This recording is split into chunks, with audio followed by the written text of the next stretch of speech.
Hello friends, welcome to my channel Ahmed views. मेरा नाम अहमद अब्बास है और मेरा नाम सलमान है। तो फ्रेंड्स, आज हम लेके आए हैं इंडिया की आर्मी जो कि बहुत ही स्ट्रांग है। तो सियाचिन इंडिया आर्मी, मतलब जो इंडिया की आर्मी है जो सियाचिन के पहाड़ों पे रहती है, उसका ज़िंदगी गुजारने का तरीका, या वो मतलब किन मुश्किलात का सामना करते हैं, या उनकी कैसी ज़िंदगी है वहाँ पे, या उनको मतलब कैसे रहना पड़ता है पहाड़ों पे, तो वो आज हम देखेंगे इस वीडियो में। सलमान भाई, आप इस हवाले से कुछ कहना चाहेंगे कि यार सियाचिन मैंने सुना है कि बहुत ही मतलब खतरे वाली जगह है, मतलब वहाँ पे बहुत मुश्किल है रहना। बिल्कुल ऐसा ही है। एक आर्मी का जो है ना, मैं समझता हूँ कि ये बहादुरी है जो जहाँ पे रहते हैं, क्योंकि ये सियाचिन के पहाड़ हैं बर्फबारी वाले, बर्फबारी बहुत ज्यादा बर्फबारी, और इसमें रहना बहुत मुश्किल है यार। हमने देखा है सियाचिन कितनी, हमें भी पता है कि सियाचिन कितना जो है ना हैवी जो है ना इधर, हाँ जो है ना बहुत मुश्किल है जिंदगी उधर पे, क्योंकि बहुत ही मेहनत मुशक्कत का काम है वहाँ पे रहना, और जिंदगी खाना पकाना कैसा माहौल होता है। तो आज ये अब सब कुछ हम देखेंगे इस वीडियो में। तो फ्रेंड्स, वीडियो का लिंक डिस्क्रिप्शन में दे दिया, और चलते हैं वीडियो की तरफ। सियाचिन ग्लेशियर, जिसे ऐसे तो गुलाब की घाटी होना चाहिए, लेकिन इस जगह ने हमारी इंडियन आर्मी की जिंदगी कांटों से भरी बनाई हुई है, क्योंकि यहाँ पर -70 डिग्री सेल्सियस के टेम्परेचर में अगर किसी ने नहाने की जरूरत की तो वो बेहोश तक हो सकता है।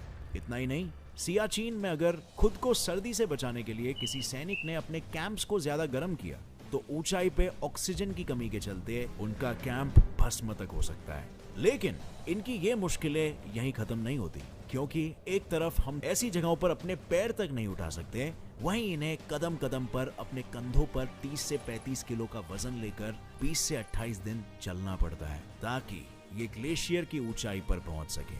और इन सभी कठिनाइयों के बाद जानते हो इन्हें खाने के लिए क्या मिलता है? जमा हुआ अंडा, प्याज, अदरक, जिन्हें ये काटते नहीं बल्कि तोड़ते हैं। वेल फ्रेंड्स, मैं हूं गौरव।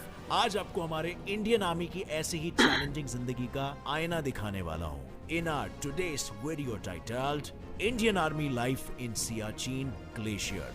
दोस्तों, सियाचिन ग्लेशियर में हमारी सुरक्षा में मौजूद इंडियन आर्मी के बारे में जानने से पहले हम ये जान लेते हैं कि आखिर समुद्र से 24,000 फीट की ऊंचाई पर चारों तरफ बर्फ में घिरी हुई इस जगह पे ऐसा क्या हुआ था जिस वजह से हमारी इंडियन आर्मी को यहाँ दिन रात रहना पड़ता है। दरअसल सच्चाई ये है कि सियाचिन ग्लेशियर पे सबसे पहले पाकिस्तान की नजर पड़ी थी, और वो इस जगह को देखते ही समझ गया था कि सियाचिन से इंडिया की हर हरकत पे नजर रखना आसान हो जाएगा।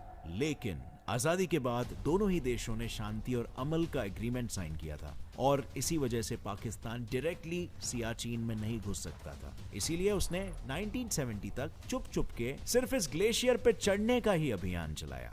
हालांकि अपनी इस हरकत को वो ज्यादा दिन तक गुप्त नहीं रख पाया, क्योंकि 1981 में इसकी खबर इंडियन आर्मी के कर्नल नरिंदर बुल कुमार को लग गई, जिसके बाद फौरन हरकत में आते हुए इंडियन आर्मी ने कर्नल कुमार को यह ऑर्डर दिया कि वो सियाचिन ग्लेशियर के पूरे इलाके का नक्शा बना ले, ताकि उन इलाकों को कब्जा करने में इंडिया को आसानी हो। जैसे ही इंडिया की इस हरकत की खबर पाकिस्तान को लगी, उन्होंने फौरन सियाचिन ग्लेशियर को अपने कब्जे में करने के लिए एक मिशन बनाया, जिसके लिए ग्लेशियर्स की चढ़ाई करते वक्त इस्तेमाल होने वाली चीजों का ऑर्डर उन्होंने लंदन की एक कंपनी को दिया, जो पहले से ही इंडिया को ऐसी चीजों का सप्लाई करती थी। और आप तो ये जानते ही हो, इंडिया ने हमेशा सबसे पहले अपना भाईचारा बनाए रखा है। बस इसी भाईचारे की वजह से लंदन की उस कंपनी ने इंडिया को इंफॉर्मेशन दी कि सियाचिन पर पाकिस्तान कब्जा करने जा रहा है। और फिर क्या था, पाकिस्तान को नाकामयाब करने के लिए अप्रैल 1984 में इंडियन आर्मी ने ऑपरेशन मेघदूत चलाया, और पाकिस्तान के सियाचिन ग्लेशियर के टॉप पे पहुंचने से एक हफ्ते पहले खुद का झंडा वहां पर गाड़ दिया। इसके बाद जब पाकिस्तान सियाचिन की ऊंचाई पर पहुंचा, तब उसने देखा कि इंडिया ने सियाचिन पर तो कब्जा किया है, और साथ ही उसके वेस्ट में स्थित सल्टोरो रिज को भी अपने हिस्से में ही ले लिया है, जहां फिलहाल इंडिया के 100 से भी ज्यादा बेस कैंप्स है।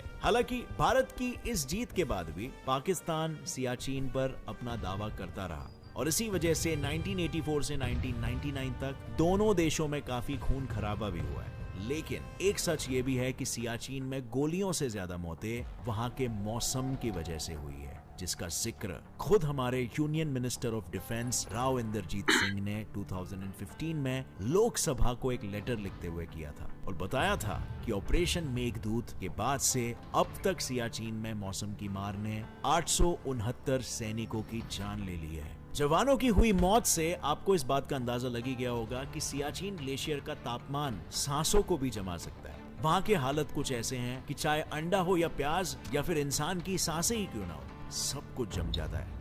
और इसी वजह से हमारे जवानों को ताजा पकाया हुआ खाना बहुत कम नसीब होता है। फिर भी पेट है तो उसको भरना भी तो जरूरी है, वो भी ऐसे खाने से जो शरीर को अंदरूनी गर्माहट दे। इसीलिए इंडियन आर्मी को चॉकलेट, गुड़ और चिकी जैसी चीजें रोजाना दी जाती है। और रहा सवाल खाने का, तो सियाचिन में इंडियन आर्मी को ज्यादातर पैक्ड खाना ही दिया जाता है, जिन्हें बस गर्म पानी में डालकर पकाया जा सके, क्योंकि यही चीजें -70 डिग्री सेल्सियस में आसानी से पका के खाई जा सकती है।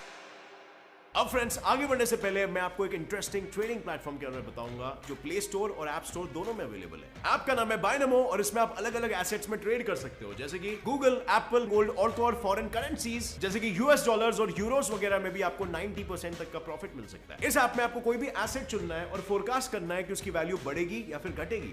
देखिए, मैं आपको एक एग्जांपल के साथ बताता हूं। जैसे मैं यहाँ पे 700 रुपए में ट्रेड अप करता हूं कि इस एसेट की वैल्यू बढ़ेगी और अब हमें थोड़ा सा रुकना होगा एंड यस, मेरा फोरकास्ट सही निकला।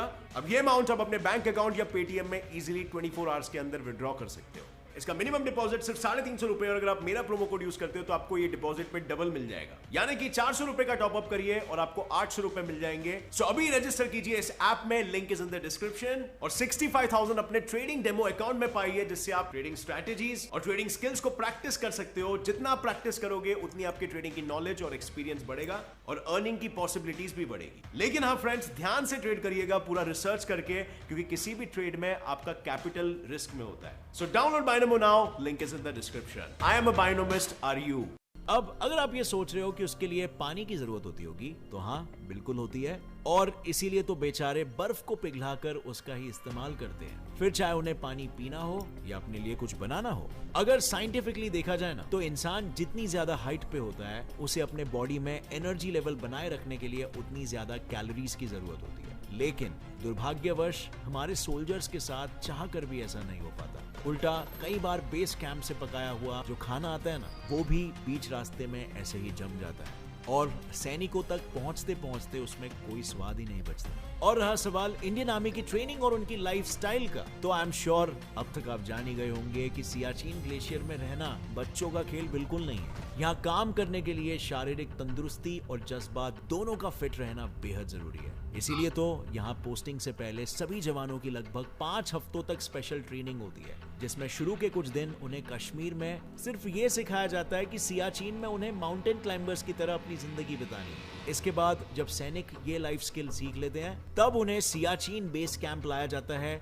जहां उन्हें 21 दिन तक बकायदा सेना की तरह रेस्क्यू से लेकर डिफेंस तक सभी चीजें सिखाई जाती है। और इसी दौरान उनके दिन की शुरुआत रोजाना 1 से 1.5 घंटे मिलने वाली फिजिकल ट्रेनिंग से होती है, जिसके बाद उन्हें सियाचिन बैटल स्कूल में ऊंचाई पर बने ग्लेशियर पर चढ़ना उतरना, बर्फीले तूफान का सामना करना जैसी लाइफ सेविंग चीजों की ट्रेनिंग दी जाती है। और जैसे ही उनकी ये सब ट्रेनिंग खत्म हो जाती है, उसके बाद हर सैनिक को एक टेस्ट पास करना होता है, और जो भी जवान इस टेस्ट को पास करता है उसे ही ऊपर सियाचिन ग्लेशियर में भेजा जाता है, जहां उसकी पोस्टिंग सिर्फ 3 महीनों के लिए ही होती है। वैसे सियाचिन ग्लेशियर में पड़ने वाली ठंड का अंदाजा आप इसी बात से लगा सकते हो कि वहां मैक्सिमम टेम्परेचर भी -30 डिग्री सेल्सियस है। ऐसे में मैं और आप नहाना तो छोड़ो, पानी के बारे में सुनना भी नहीं चाहेंगे। और इसीलिए तो यहाँ पोस्टेड आर्मी के जवानों को भी ना नहाने की हिदायत दी जाती है और ना ही शेव करने की, क्योंकि यहाँ के कम टेम्परेचर में स्किन एकदम नाजुक हो जाती है, जिस वजह से अगर शेविंग के दौरान किसी सोल्जर को इंजरी हो गई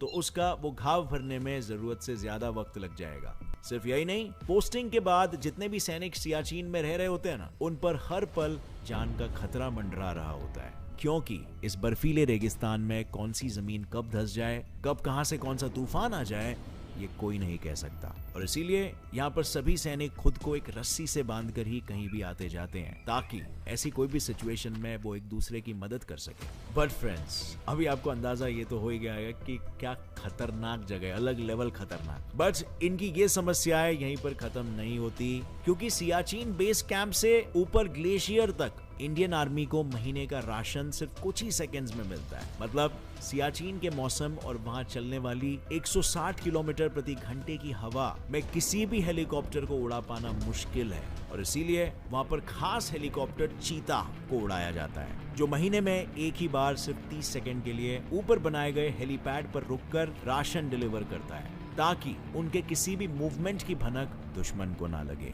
पर अब अगर आपको लग रहा है कि सियाचिन ग्लेशियर में रहने वाले सैनिकों की मुसीबतें सिर्फ यहीं तक है, तो मैं बता दूं ऐसा भी बिल्कुल नहीं है, क्योंकि सियाचिन में इंडियन आर्मी को दुश्मन के साथ साथ मौसम से भी दो हाथ करना पड़ता है, जिसमें कई बार सिचुएशन ऐसी खराब हो जाती है कि नींद में ही ऑक्सीजन की कमी से सैनिक की मौत हो जाती है, और इसीलिए यहाँ रहने वाले हर सैनिक को अपने कदम बहुत फूंक कर रखना पड़ता है, सावधानी के साथ लंबी सांसें लेते हुए। क्या पता कब कौन सी लापरवाही उनकी जान ले ले। लेकिन ऐसा नहीं है कि यह समस्या सिर्फ सैनिकों तक ही सीमित है, क्योंकि ये सैनिक अपना घर परिवार छोड़कर हमारी हिफाजत के लिए बर्फ के ऐसे रेगिस्तान में रह रहे हैं, जहां उनका मरना भी हमारे लिए किसी श्राप से कम नहीं है। इसीलिए तो इनकी जिम्मेदारी भारत सरकार ने उठा रखी है, और वो रोजाना सियाचिन ग्लेशियर पर मौजूद 3000 से ज्यादा सैनिकों पर 6 करोड़ रुपए खर्च करती है, ताकि उन लोगों तक खाना पीना और जरूरत की सभी चीजों को पहुंचाया जा सके। केवल इतना ही नहीं, इन सैनिकों को बर्फीली हवा और दुश्मनों से सुरक्षित रखने के लिए इंडियन गवर्नमेंट ने इनके लिए 7,500 करोड़ के माउंटेनियरिंग इक्विपमेंट भी खरीदे हैं, जिससे उन्हें पहाड़ चढ़ने उतरने में और दुश्मनों से लड़ने में मदद मिलती है। हालांकि भाई लोग, ये सभी चीजें बस यही सवाल उठाती है कि आखिर क्यों सियाचिन ग्लेशियर इंडिया के लिए इतना जरूरी है, जिस वजह से सरकार ने वहां जानलेवा परिस्थितियों में भी हमारी सेना को तैनात करके रखा है। दरअसल आप लोग तो जानते ही हो, आजादी के बाद से ही इंडिया और पाकिस्तान के बीच दुश्मनी का माहौल रहा है। इसीलिए शांति और अमल बनाए रखने के लिए 1949 में कराची एग्रीमेंट और 1972 में शिमला एग्रीमेंट, दोनों ही देशों ने ये तय करते हुए साइन किया था कि काराकोरम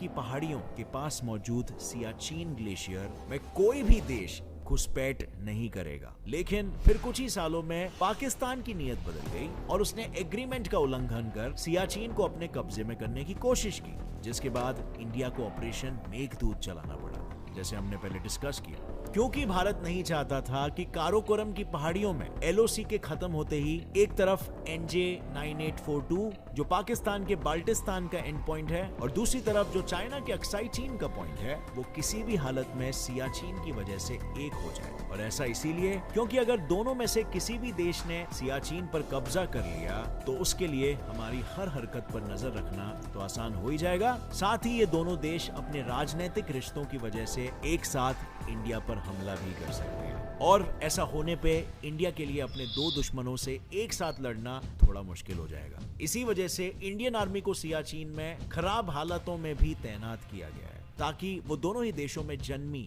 इस दूरी को ऐसे ही बनाए रखे। और साथ ही सियाचिन ठहरा दुनिया का सबसे बड़ा और ऊंचा बैटलफील्ड, जहां से भारत के लिए अपने दोनों पड़ोसी देश की हरकतों पर नजर रखना भी आसान हो जाता है। इन्हीं सब वजहों से हमारी आर्मी को सियाचिन में रूह जमा देने वाली ठंड में भी रहना पड़ता है। किंतु इसमें कोई दो राय नहीं है कि हमारी सरकार सियाचिन में रह रही इंडियन आर्मी के हालात को सुधारने की काफी कोशिशें कर रही है। लेकिन यहाँ जो चीज सबसे ज्यादा जरूरी है ना, वो है हमारे सैनिकों की सुरक्षा। देखा जाए तो इंडिया पाकिस्तान की ये लड़ाई कब खत्म होगी ये तो कोई नहीं जानता, लेकिन क्या ऐसे ही हर बार सियाचिन में रह रहे हमारी सेना के लोगों की जान महज ठंड के वजह से जाती रहेगी? क्या गवर्नमेंट कुछ और नहीं कर सकती ये सबको रोकने के लिए? आपका क्या ख्याल है इस मामले में? मुझे नीचे कमेंट्स में जरूर बताना, अगर आपके पास कोई अच्छा आइडिया हो तो। साथ ही अगर आप भी इंडियन आर्मी के इस जज्बे को सलाम करते हो तो इस वीडियो को लाइक करो और अपने सभी फ्रेंड्स के साथ शेयर करो, और फैमिली मेंबर्स के साथ भी, ताकि उन्हें भी पता चले सियाचिन ग्लेशियर में इंडियन आर्मी की लाइफ कैसे होती है। और फ्रेंड्स, ऐसे इंटरेस्टिंग और नॉलेजेबल वीडियोस आगे देखते रहने के लिए